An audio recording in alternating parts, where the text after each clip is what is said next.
এই যে এটা একটা হচ্ছে গাড়ির আমরা অটো গিয়ার আর হচ্ছে ম্যানুয়াল গিয়ার সম্পর্কিত বিষয় নিয়ে একটু আলোচনা করব। অটো গাড়ির ক্ষেত্রে গিয়ারটা কিভাবে থাকে আর ম্যানুয়াল গাড়ির ক্ষেত্রে গিয়ারটা কিভাবে থাকে।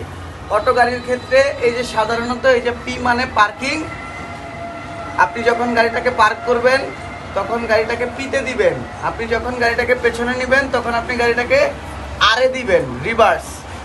গাড়িটাকে পেছনে নেওয়ার ক্ষেত্রে আরে দিয়ে নিতে হবে। আপনি যখন জ্যামে বসে আছেন তখন আপনি এন নিউট্রাল ব্যবহার করবেন, এন মানে নিউট্রাল।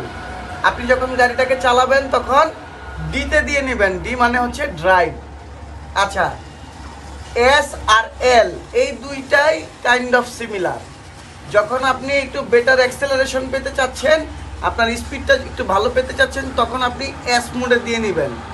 এই ডি এর পাশেই এস থাকে, অনেক গাড়ির ক্ষেত্রে ডি এর পাশেই এস থাকে। তখন আপনি যখন এসে দিলেন তখন একটু সুপার মোড বা স্পোর্টস মোডের মধ্যে চলে গেলে একটু ভালো অ্যাক্সেলারেশন আপনি পেলেন। তারপরে আপনি যখন পাহাড়ি রাস্তায় একটু উঁচু রাস্তার মধ্যে গাড়িটা উঠাইতে চাচ্ছেন তখন আপনি এস মোডে গাড়িটা দিয়ে নিলেন।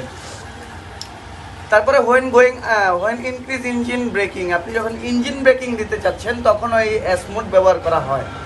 এল মোডের কাজে একই, যখন আপনি পাহাড়ি রাস্তায় উঁচু জায়গার মধ্যে গাড়িটা উঠাবেন তখন আপনি এল মোডে দিয়ে নেবেন। ওকে, এইটা হচ্ছে একটা টোটাল অটো গাড়ির গিয়ার সিস্টেম। আমরা এখন যে আলোচনাটা করব সেটা হচ্ছে একটা ম্যানুয়াল গাড়ির গিয়ার সিস্টেম সম্পর্কে আলোচনা করব। ম্যানুয়াল গাড়ির মধ্যে গিয়ার থাকে হচ্ছে gear number 1, gear number 2, gear number 3, gear number 4, gear number 5। এক্ষেত্রে আপনাকে মনে রাখতে হবে যে গিয়ার নাম্বার 1-এর মধ্যে স্পিড থাকে 0 থেকে 20, 20 থেকে 35 সেকেন্ড গিয়ারে গাড়ি চালাইতে হয়।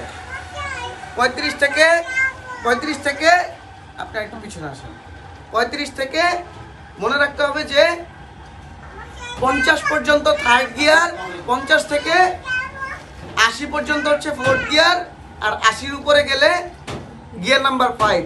ওকে, তো ফার্স্ট গিয়ারে হচ্ছে 0 থেকে 20, আই রিপিট, 20 থেকে 35 সেকেন্ড গিয়ার, 35 থেকে 50 থার্ড গিয়ার, 50 থেকে 80 হচ্ছে ফোর্থ গিয়ার, 80-র উপরে গেলে ফিফথ গিয়ার, আর আরে দিয়ে নিলে পিছনে রিভার্স।